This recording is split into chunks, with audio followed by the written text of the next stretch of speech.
ప్రక్కనే చూసినాం మంత్రి కొండ సురేఖపై కాంగ్రెస్ అధినేత రాహుల్ గాంధీ సీరియస్ అయినట్లుగా తెలుస్తోంది. ఇక సమంత మీద చేసిన వ్యాఖ్యలపైన వివరణ కోరారు. ఈ క్రమంలో రాహుల్ కు కొండ సురేఖ లేఖను రాశారు. లెటర్ చదివాక ఢిల్లీ నుంచి సురేఖపై రియాక్షన్ ఉండే అవకాశం ఉన్నట్లుగా తెలుస్తోంది. ఇదిలా ఉండగా ఇటీవల సమంత కేటీఆర్ పై కొండ సురేఖ చేసిన వ్యాఖ్యలు తెలుగు రాష్ట్రాల్లో దుమారం రేపింది.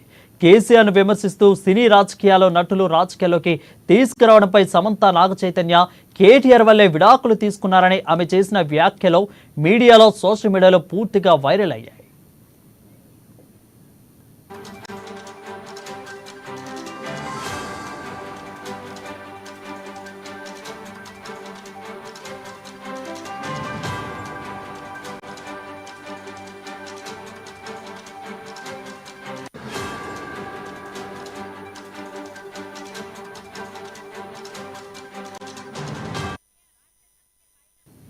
మరికెళ్ళి చూసిన మంత్రి కొండ సురేఖపై కాంగ్రెస్ అధినేత రాహుల్ గాంధీ సీరియస్ అయ్యారు. సమంత మీద చేసిన వ్యాఖ్యలపైన వివరణ కోరారు. ఈ క్రమంలో రాహుల్ కు కొండ సురేఖ లేఖను రాశారు. ఇక లెటర్ చదివాక ఢిల్లీ నుంచి సురేఖపై రియాక్షన్ ఉండే అవకాశం ఉన్నట్లు తెలుస్తోంది. దీనిపై మరింత సమాచారం మా బ్యూరో చీఫ్ కృష్ణమూర్తి అందిస్తారు. కృష్ణమూర్తి, చెప్పండి. కొంతకాలంగా మంత్రి కేటీఆర్ మాజీ మంత్రి కేటీఆర్ మంత్రి సురేఖ మధ్య మాటల యుద్ధం కొనసాగుతుంది. ఈ మాటల యుద్ధం చివరకు సినీ పరిశ్రమ కూడా తగ్గింది. కొండా సురేఖ ఏదైతే సమంత విషయంలో చేసినటువంటి వ్యాఖ్యలు కొంత సంచలనంకు మారినాయి. తర్వాత కొంత కాంగ్రెస్ పార్టీలో తీవ్ర చర్చ కూడా దారితీసింది. కొండా సురేఖ కొంత పొరపాటు చేసిన అభిప్రాయం. దీని మీద అధిష్టానం కూడా కొండా సురేఖ మంత్రి హోదాలో కొండా సురేఖ చేసినటువంటి వ్యాఖ్యల విషయంలో అధిష్టానం కూడా చాలా సీరియస్ గా ఉన్నట్టు తెలుస్తా ఉంది. ఈ కొండా సురేఖ చేసిన వ్యాఖ్యలు పార్టీకి ఏ రకంగా నష్టం చేకూరే అవకాశం అనే విషయాన్ని అధిష్టానం దృష్టికి కొంతమంది పార్టీ పెద్దలు తీసుకెళ్ళినే తెలుస్తాం. దీంతో రాహుల్ గాంధీ ఈ విషయంలో కొంత స్పందించి కొండా సురేఖకు వివరణ అడిగినట్టు తెలుస్తా ఉంది. కొండా సురేఖ దీనికి సంబంధించి నిన్న రాత్రి ఒక రాహుల్ గాంధీకి లేఖ రాశారు. ఆ లేఖలో తాను ఏ సందర్భంలో ఈ వ్యాఖ్యలు చేయాల్సి వచ్చింది, తనకు ఎవరు ఇబ్బంది పెట్టారు, తన పైన ఏ రకమైన విమర్శలు చేశారు అన్న విషయాన్ని కూలంకషంగా వివరిస్తూ సుదీర్ఘ లేఖ రాశారు అని చెప్పి తెలుస్తా ఉంది. ఈ లేఖను పరిశీలించి ఈ లేఖలో కూడా అక్కినేని నాగార్జున కుటుంబంతో కానీ అక్కినేని ఫ్యామిలీతో కానీ సమంత విషయంలో కానీ మిగతా నాకు ఎటువంటి వ్యక్తిగత కక్షలు లేవు, కానీ కేటీఆర్ అధికారంలో ఉన్నప్పుడు అధికారాన్ని ఏ రకంగా దుర్వినియోగం చేసిన విషయాన్ని చెప్పదలుచుకున్న సమయంలో కొంత పొరపాటున ఈ వ్యాఖ్యలు నా నోటి నుంచి వచ్చాయి అని చెప్పేసి కొంత వివరణ ఇచ్చేందుకు కొండా సురేఖ ప్రయత్నం చేశారు ఆ లేఖలో అని చెప్పేసి తెలుస్తాను.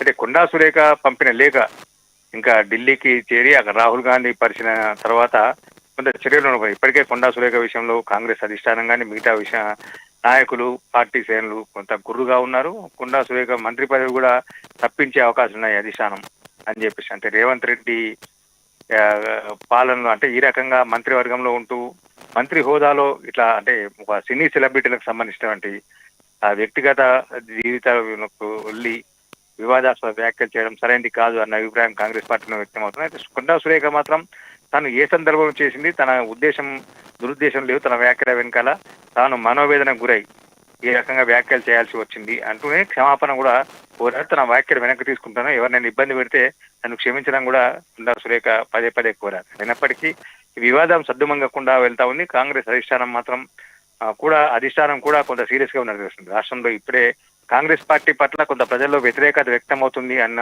వార్తలు వెలువడుతున్న నేపథ్యంలో, కొంత అభిప్రాయం ప్రజల్లో వస్తున్న నేపథ్యంలో ఇలా మంత్రులు ఇష్టానుసారంగా మాట్లాడము కొంచెం నోటిని అదుపులో పెట్టుకుని ఉంటే బాగుంటుంది, లేకపోతే ఇబ్బంది లేదే అవకాశం ఉంది అని అధిష్టానం కూడా సీరియస్ గా భావిస్తున్న తెలుస్తుంది. రాహుల్ గాంధీ సురేఖ పంపించినటువంటి లేఖను రాహుల్ గాంధీ పరిశీలించిన తర్వాత చర్యలు తీసుకునే అవకాశం ఉంది. మంత్రివర్గం నుంచి ఆవిడ తొలగించేందుకు అవకాశం ఉంది. రాహుల్ గాంధీ కూడా ఈ విషయంలో మహిళల పట్ల కించపరిచే విధంగానే వాళ్ళ వ్యక్తిత్వ హననం పాల్పడడం సరైనది కాదు అన్న అభిప్రాయం రాహుల్ గాంధీ కూడా వ్యక్తం చేస్తా ఉన్నారు. రాహుల్ గాంధీ ఇట్లాంటి విషయాల విషయంలో సీరియస్ గా ఉండే అవకాశం ఉంది కాబట్టి సురేఖ విషయంలో కొంత చర్యలు తీసుకునేందుకు సిద్ధమవుతా ఉన్నారు. క్రమశిక్షణ చర్యలు తీసుకుంటారా, లేదంటే మంత్రివర్గం నుంచి తొలగించి ఎమ్మెల్యేగా కొనసాగేందుకు అవకాశం ఇస్తారా, ఏం చేస్తారనే విషయంలో కొంత చర్చ అవుతా ఉన్నది. దీని విషయంలో మొత్తంగా అయితే ఇక్కడ వ్యూహాత్మకంగా సీఎం రేవంత్ రెడ్డి ఈ విషయంలో కొంత మౌనంగా ఉండడం కూడా కొంత అనుమానం సాగిస్తున్నారు. అధిష్టానం దృష్టికి అధిష్టానం పరిశీలిస్తుంది కాబట్టి తాను ఈ విషయంలో మిన్నకుండా ఊరుకోవడమే మంచిది అన్న ఉద్దేశంతో రేవంత్ రెడ్డి ఉంటున్నారా అన్న విషయం కూడా గాంధీ భవన్ వర్గాలు చర్చ జరుగుతున్నాయి. మొత్తంగా చూస్తుంటే కొండా సురేఖ వ్యాఖ్యలు కొంత దుమారాన్ని లేపాయి. ఇటు రాష్ట్ర రాజకీయాలు కాకుండా దేశవ్యాప్తంగా కూడా చర్చ జరుగుతుంది. సినీ పరిశ్రమలో సినీ రంగ ప్రముఖులు చాలా మంది సురేఖ వ్యాఖ్యలను తీవ్రంగా తప్పుపడతా ఉన్నారు. అక్కినేని నాగార్జున అంటే కొండా సురేఖ క్షమించాలని కోరుతూ బహిరంగ ప్రకటన చేసినప్పటికీ అక్కినేని నాగార్జున కోర్టుకు వెళ్లి పిటిషన్ వేయాలంటూ ఆర్జీవీ లాంటి నిర్మాతలు కొంతమంది అక్కినేనికి సూచించడం, ఇవన్నీ కొంత గందరగోళానికి దారితీస్తా ఉన్నాయి. భవిష్యత్తులో సినీ రంగంతో కాంగ్రెస్ పార్టీకి సత్సంబంధాలు అనేవి లేకుండా పోతాయేమో అన్న అనుమానాలు కూడా వ్యక్తం అవుతున్నాయి. ఈ నేపథ్యంలో కాంగ్రెస్ పార్టీ అధిష్టానం రంగంలోకి దిగడం కొంత చర్చనీయాంశం మారింది. ఏం జరగబోతుంది, సురేఖ విషయంలో ఎలాంటి నిర్ణయం అధిష్టానం తీసుకోబోతుంది అన్న అంశంపై ఇప్పుడు కాంగ్రెస్ వర్గాల్లో ఉత్కంఠగా మారింది. Varun. Krishnamurthy for the updates.